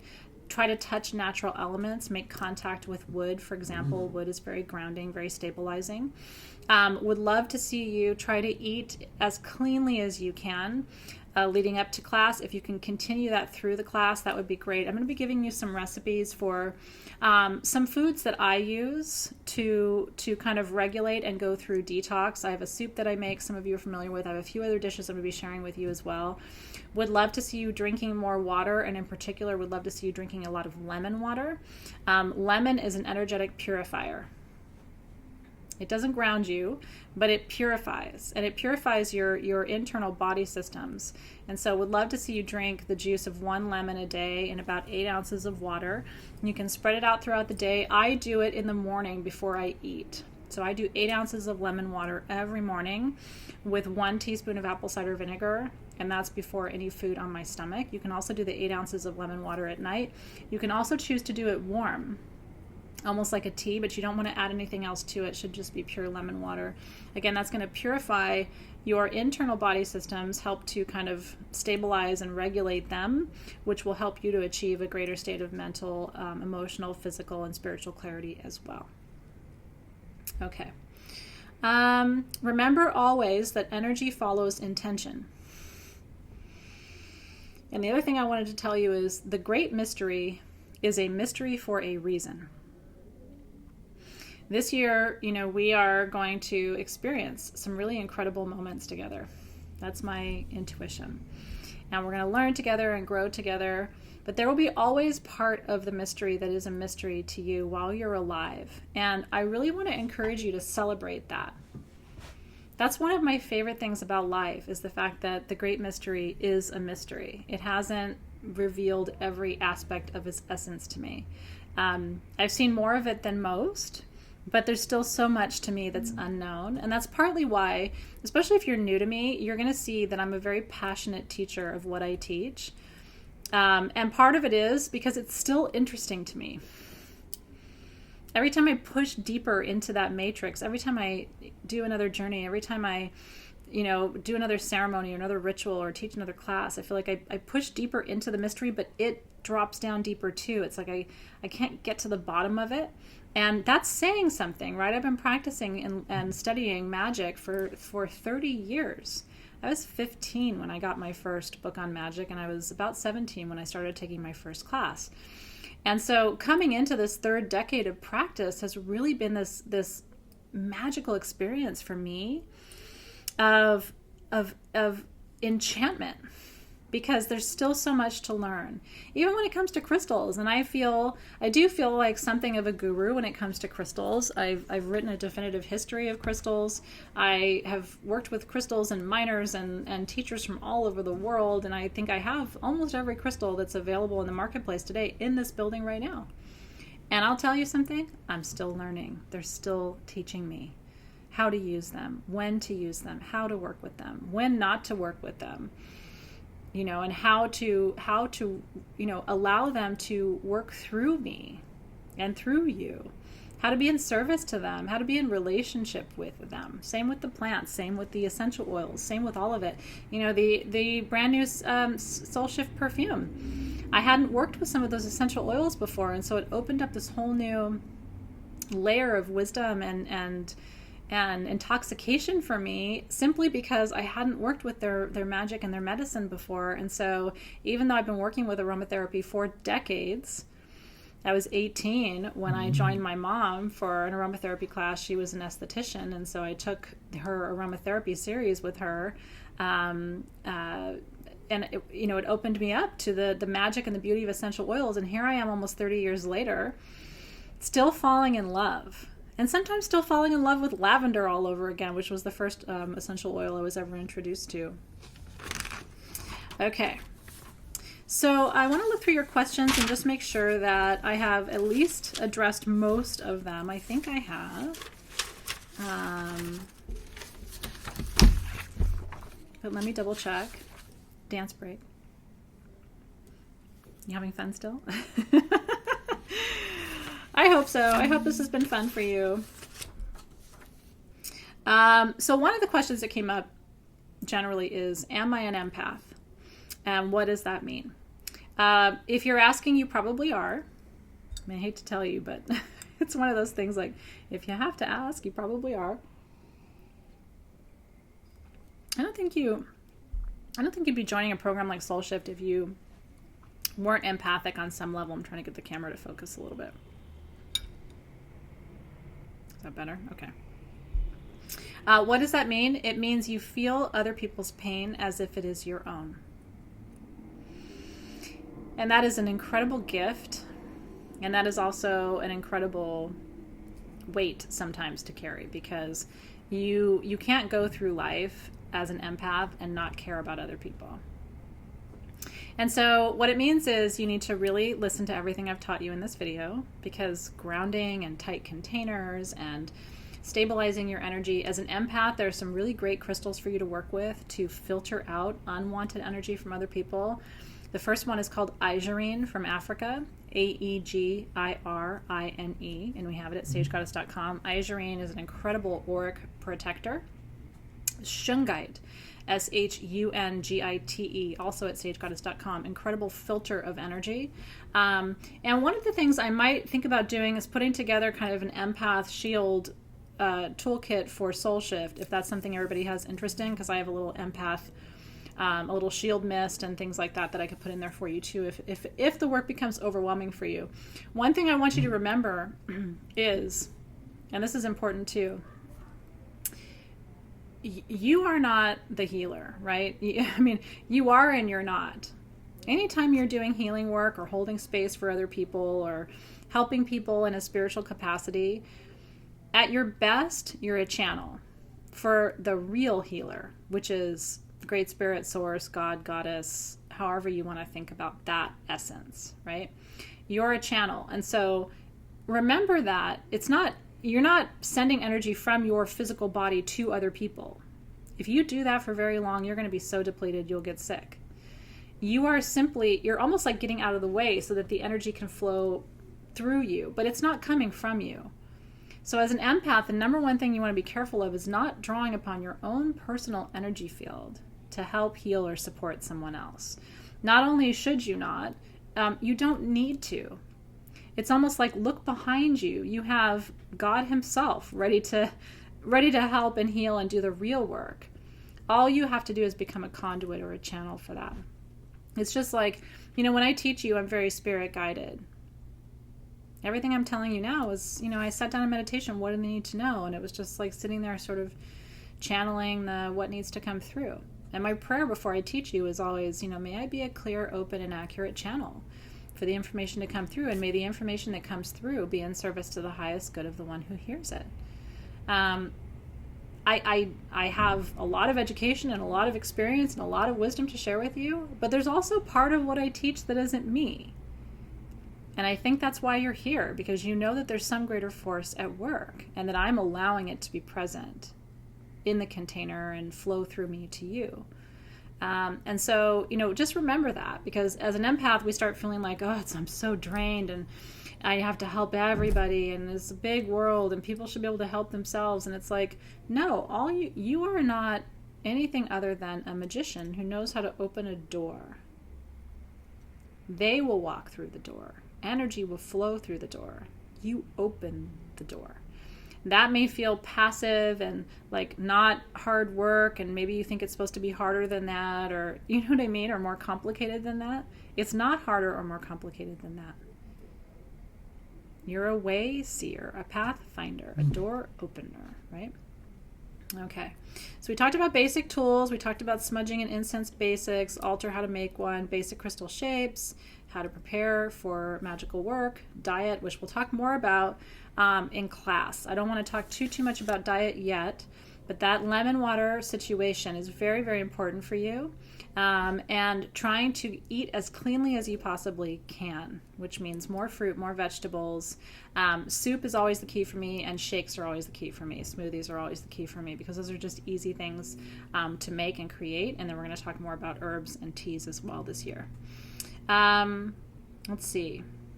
We talked about when to open a circle as opposed to not, and there aren't strict rules. You should use your intuition, but anytime you are channeling a force greater than yourself, you want to do it because of that law of polarity, that hermetic principle that tells you that there is both light and darkness, and unless you cast a circle and set a parameter and define the boundary of what's allowed in and what has to remain out, you're vulnerable. I shared references about where the four directions have come from. We didn't talk too much about spirit guides in this session, but we will be talking about them more as we head into our shamanic journey work together, so we will come back to that. I talked about how to incorporate the Hermetic principles into your work, how to create a container of protection, how to harness the energy. Now, the last thing I want to talk about is closing a circle, dismantling altars, because that's very important too. And that's probably a good place for us to close today, since we're closing this class, which I hope you really enjoyed. It was my pleasure and honor to teach this Magic for Beginners class, and I'm actually going to start writing, because what I realized is this is a book that I probably need to write. And so thank you again for the invitation to put my thoughts together in this way. It's been really powerful and really helpful. So when we close the circle, we opened our circle sunwise or clockwise, Deosil, right, which means to the direction of the sun. We close our circle widdershins or moonwise or counterclockwise, going back the way we started. Again, bringing hands together and then down, or you can do that with your smaller selenite wand. And releasing the guardians of the directions as well. And you can release them before or after you close the circle. As long as you release them, that's really what matters. I always imagine them like guests at a party who are waiting for you to say the party's over. If you don't say the party's over, they're going to stand there all night long like, what the hell's happening here right now? So, and I always tell the story of that one ritual where I didn't release the guardians, and literally they woke me up at like 3 o'clock in the morning saying, no, you got to release everybody. And then I said, do I have to go back to the to where we were? And they said yes. So like here I am at 3 in the morning in my pajamas, like heading out to this, kind of distant place, trying to do it accurately and appropriately. But you know what? They taught me a lesson. That was a long time ago. And so we release in the opposite direction that we invoked. And so the last guardian that we invited in were the guardians of the crystalline gateway. And so guardians of the lower world, the crystalline gateway, we release you from our circle today with gratitude. Guardians of the heart space, love's presence. We release love from the circle today with gratitude. And guardians of the upper world, the astral gateway. Guardians of the Akash and universal wisdom. So much gratitude for the presence, the insight, that vision, and that inspiration that you provided today. We release you from the circle with gratitude. So we're going up the axis and now around the circle. Guardians of the north, grandfathers, ascended masters, avatars of wisdom from all directions. We release you with gratitude from the circle. Guardians of the west, grandmother, mother energy, master healer energy, guardians of that waterway and water gateway. We release you with gratitude. Guardians of the South, thank you for the gift and the blessing of transformation which has brought us all together. It's the reason that we're here having this class right now, is because you've said yes to your soul's greater transformation. We release you with gratitude from the circle. And then guardians of the East, breath of life, dawn, new creation, conception, emergence. As hawk flies and circles around us, bring us that clarity and that beauty. We're so grateful for your presence. We release you from the circle with gratitude. And then you always hear me say, Amen, Aho, and so it is. Let me tell you about that. It's cute actually, because there are a lot of people now online who say Amen, Aho, and so it is. When I started saying it 8 years ago, I don't remember anybody saying it. So I think I might have been one of the first to say all together, Amen, Aho, and so it is. I don't remember anyone else saying it. And the reason I started saying it that way is because they represent different traditions. Amen is a nod to my Christian upbringing and the fact that I always close prayer with Amen. So it didn't feel good to just say so it is, which is more of a nod to pagan tradition. And Aho is a nod to the more indigenous lineages. Of course, Aho is a Lakota word that just acknowledges I understand, or I see, or I have clarity around that. So it's an acknowledgement that our circle is complete and it has the blessing of God the Father, God the Son, God the Holy Spirit, that we understand and have clarity. And then so it is for me a mantra of manifestation. So it is declares that everything that we have created and all the energy that we have raised is in fact moving in the direction that we have set. Amen, aho. And so it is. And so that is closing a circle. Dismantling altars and creating altars. It's really cool if you can set up your altar at the new moon. You don't have to, but I'm just saying, like, perfect world. It's really cool to set up your altar at the new moon, and it's really a beautiful thing to dedicate tools at the full moon, because you have all of that energy coursing to be able to dedicate tools. We'll talk more about dedicating tools when we begin the soul shift experience together soon. And then it's really beautiful if you can dismantle your altar at a new moon as well. The new moon is sort of a working moon. The full moon is a time of expansion and fullness and celebration. It's not a time to take anything apart or build anything. The new moon is new visions, new creation, and of course, builder energy. You can also set up your altar at a waxing moon, and then take your altar down at a waning moon. That makes a lot of sense. So building your altar with that building waxing energy, taking your altar down with that sort of releasing waning energy of the waning moon. I hope you have enjoyed every moment of this experience. It's been a blessing. It's been a challenge. It's been an invitation to put my best thinking together about what I would teach you for 2 hours if I wanted to really make sure I covered on all of the magic, all of the basics, everything I would want you to know as a beginner or as a seasoned practitioner who just needs to be reminded that these are the most important things to consider as you enter the container this year. I cannot wait for our learning journey to begin. Welcome to Soul Shift. The shift has begun. Take good care. Happy New Year. And I will look forward to seeing you soon. Aho. And on we go. See you.